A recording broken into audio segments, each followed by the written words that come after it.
నమస్కారం ఈటీవీ 360కి స్వాగతం. ముందుగా ప్రధానాంశాలు.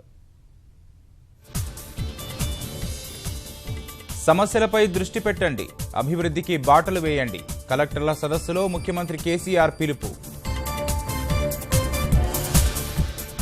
జిల్లాల వారీ ప్రాధాన్యాలే రాష్ట్ర బడ్జెట్కు ప్రాతిపదిక. తప్పుల్ని సహించొద్దు, ఒత్తిళ్లకు తలొగ్గొద్దని సీఎం దిశానిర్దేశం. నోట్ల రద్దుతో ప్రజల ఇబ్బందులపై మంత్రులతో ప్రధాని సమీక్ష. డిజిటలీకరణ, నగదు రహిత లావాదేవీల వేగవంతంపై చర్చ. ఫోర్బ్స్ శక్తిమంతుల జాబితాలో మోదీకి 9వ స్థానం. నోట్ల రద్దుకు ప్రశంసలు, ప్రపంచ స్థాయి నేతగా కితాబు. నోట్ల రద్దుతో భారీ ఎత్తున వెలుగులోకి మార్పిడి అక్రమాలు. విమానాశ్రయాల్లో 70 కోట్ల నగదు, 170 కిలోల పసిడి స్వాధీనం.